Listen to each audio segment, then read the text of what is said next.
एक और जहां यूरोपियन यूनियन समेत नाटो और अमेरिका ये सभी भारत को प्रतिबंधों और टैरिफ के दायरे में लाने के लिए साजिश रच रहे थे, वहीं इन सब की साजिश तो बुरी तरीके से फेल हुई ही, लेकिन इस बीच भारत ने एक ऐसा ऐलान किया जिसने दुनिया भर को चौंका कर रख दिया है।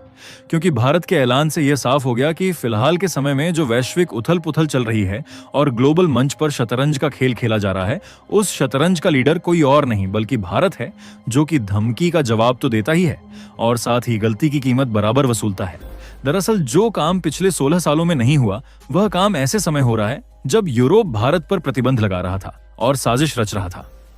जी हां दोस्तों, रिपोर्ट्स आ रही हैं कि यूरोपीय यूनियन फ्री ट्रेड एसोसिएशन यानी EFTA और इसी यूरोप के देश स्विट्जरलैंड ने भारत के खातिर $100 बिलियन इन्वेस्टमेंट का रास्ता खोल दिया है और इसकी परमिशन दे दी है।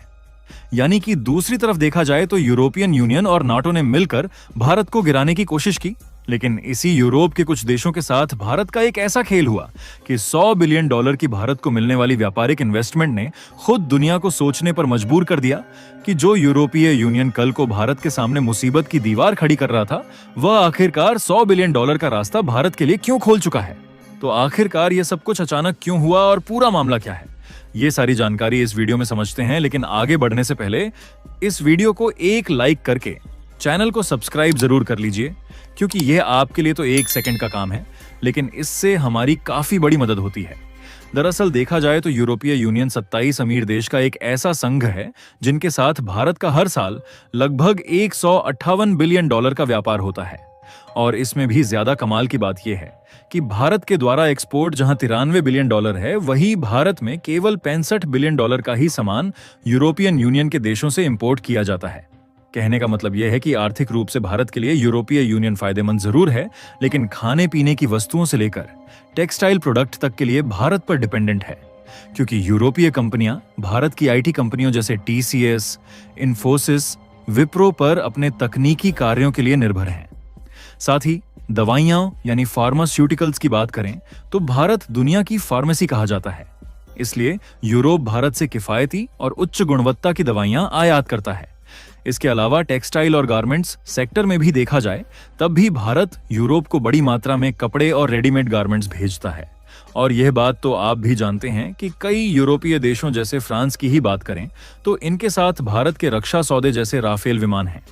इससे यूरोपीय रक्षा कंपनियां भारत पर आर्थिक रूप से निर्भर हो जाती हैं। और इन्हीं सब के कारण हमने आपको बताया कि यूरोप चाहता था कि भारत को उनके मार्केट का फ्री ट्रेड एक्सेस मिल जाए, क्योंकि यूरोप यह भी चाहता था कि चाइनीज माल हमारे यहाँ कम से कम आए, इसलिए वह भारत के साथ फ्री ट्रेड एग्रीमेंट करना चाहता था ताकि भारत के सामान यूरोपीय मार्केट में और भी सस्ते पड़े, जिससे भारतीय सामानों की डिमांड इतनी बढ़े कि यूरोपीय मार्केट में चाइनीज सामान को कोई देखना भी पसंद ना करें, क्योंकि चीनी सामानों की घटिया क्वालिटी से यूरोपीय मार्केट भी परेशान हो चुके हैं। और जब इन सब मामले में इनको भारत याद आई तो यह भारत में मौजूद रूस रिफाइनरी पर जो सैंक्शन लगाए थे उस पर तो इन्होंने भारत के सामने आकर सफाई दिया ही, साथ ही अब भारत और यूरोप के बीच फ्री ट्रेड एग्रीमेंट भी हो चुका है। जी हां दोस्तों, यानी कि अब यूरोप की मार्केट में भारत के प्रोडक्ट को ड्यूटी फ्री एक्सेस मिल रहा है, जिससे भारत का कोई भी प्रोडक्ट हो उसे यूरोप के मार्केट में बेचने के लिए अलग से कोई भी टैक्स यूरोपियन गवर्नमेंट को नहीं देना पड़ेगा। जी हां दोस्तों, यह ट्रेड समझौता फाइनल हुआ है भारत और EFTA के बीच। यहाँ EFTA का मतलब है यूरोपीय फ्री ट्रेड एसोसिएशन, यानी कि मुक्त व्यापार संघ, जिसमें यूरोप के 4 महत्वपूर्ण देश आइसलैंड, लिक्टेनस्टीन, नॉर्वे और स्विट्जरलैंड शामिल हैं। भारत और EFTA देशों स्विट्जरलैंड, आइसलैंड, नॉर्वे और लिक्टेनस्टीन ने हाल ही में टेपा पर हस्ताक्षर किए हैं। टेपा यानी कि trade and economic partnership agreement Bharat और EFTA के बीच एक ऐसा मील का पत्थर है जो कि भारत की इकोनॉमी को फर्स्ट से अर्स का रास्ता दिखाने वाली है, क्योंकि भारत का एक ऐसा मास्टर प्लान है जिसे कुछ लोग सक्सेस होता हुआ बिल्कुल भी देखना नहीं चाहते। जी हां दोस्तों, जैसा कि हमने आपको बताया कि यूरोपीय यूनियन फ्री ट्रेड एसोसिएशन में जो 4 देश हैं, ये चाहते थे कि भारत के साथ फ्री ट्रेड एग्रीमेंट कर लिया जाए ताकि भारत के सामान यूरोपीय मार्केट में ज्यादा बिके और चीन के सामानों की डंपिंग से इन्हें छुटकारा मिल पाए। लेकिन भारत का EFTA के साथ फ्री ट्रेड एग्रीमेंट हो पाना इतना भी आसान नहीं था,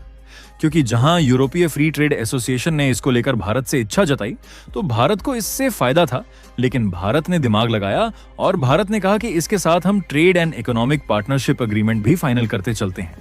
क्योंकि आपको जानकर आप बेहद खुशी होगी कि यह एक ऐसा एग्रीमेंट है जिसके बारे में भारत में आज से लगभग 16 साल पहले सोचा था, लेकिन आज जब यह एग्रीमेंट हो चुका है तो भारत के सामने एक $100 बिलियन का इन्वेस्टमेंट आ चुका है, जिसे कोई और नहीं बल्कि यूरोपीय देश भारत में करने जा रहे हैं। दरअसल यह समझौता लगभग 16 वर्षों की बातचीत के बाद संभव हुआ है। शुरुआती बातचीत 2013 में टूट गई थी, लेकिन हाल के भू राजनीतिक परिवर्तनों और चीन पर निर्भरता कम करने के लक्ष्य ने समझौते को फिर से शुरू करने और अंतिम रूप देने में मदद की। असल में इंटेलेक्चुअल प्रॉपर्टी और मार्केट एक्सेस की बातचीत कई बार अटकती रही, क्योंकि कुछ मुद्दों पर सहमति नहीं बन पा रही थी। और इन सब मामले में जब तीनों देश सहमत हो गए तो चौथा देश स्विट्जरलैंड कुछ शर्तों को मानने के लिए तैयार नहीं हो रहा था। लेकिन कमाल की बात देखिए कि भारत की कूटनीति भी काम कर गई और भारत को न सिर्फ को यूरोप के इन चारों देशों की मार्केट का फ्री ट्रेड एक्सेस मिला, बल्कि अब तो यह खबर आ रही है कि स्विट्जरलैंड ने रास्ता साफ कर दिया और उन्होंने फाइनली $100 बिलियन के इन्वेस्टमेंट के लिए हरी झंडी दिखा दिया है। अब बात किया जाए कि इससे भारत को फायदा क्या है, तो सबसे पहली बात तो यह है कि एक्सपर्ट का तो मानना है कि इससे कोई थोड़ी बहुत नहीं बल्कि 10 लाख नई जॉब्स क्रिएट होगी, क्योंकि EFTA ने वादा किया है कि अगले 15 सालों में वे $100 अरब भारत में निवेश करेंगे, जिससे भारत में भारत के उद्योगों जैसे कि दवाइयां, टेक्सटाइल और IT सर्विसेज के लिए नई फैक्ट्रीज और मैन्युफैक्चरिंग यूनिट सेटअप होने से भारत की प्रोडक्शन कैपेसिटी में बहुत बड़ा उछाल आएगा,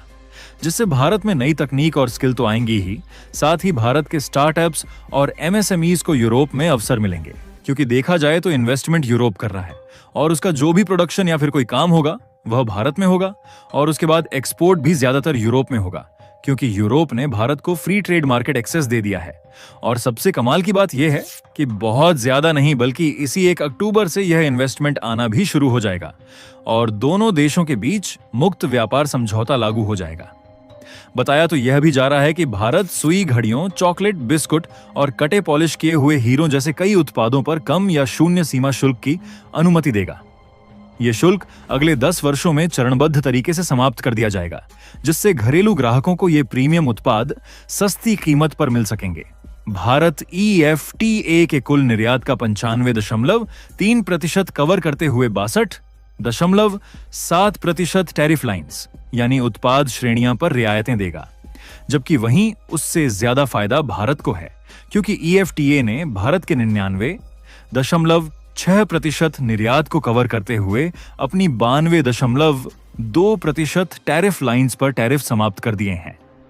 इसमें 100% गैर कृषि उत्पाद और प्रोसेस्ड कृषि उत्पाद शामिल हैं। लेकिन संवेदनशील क्षेत्रों को भारत ने बचा रखा है, जहां हमने कृषि और डेयरी जैसे संवेदनशील क्षेत्रों को महत्वपूर्ण टैरिफ कटौती से बाहर रखा है, जिससे घरेलू हितों की रक्षा की जा सके। बाकी भारत में एक $100 अरब का इन्वेस्टमेंट अक्टूबर में आ रहा है और भारत को यूरोपीय फ्री ट्रेड एसोसिएशन का फ्री मार्केट एक्सेस मिल रहा है। उसके लिए आप लोग कमेंट बॉक्स में भारत को बधाई जरूर दें। लेकिन अभी के लिए अगर यह वीडियो आपको जानकारी पूर्ण लगा हो तो एक लाइक जरूर करें और इसे अपने मित्रों तक पहुंचाएं ताकि वह भी जानकारी ले सके। इसी तरह और भी राष्ट्रहित और ज्ञान से जुड़े वीडियो देखना चाहते हैं तो चैनल को सब्सक्राइब करके बेल आइकन को जरूर दबा दें। जय श्री राम।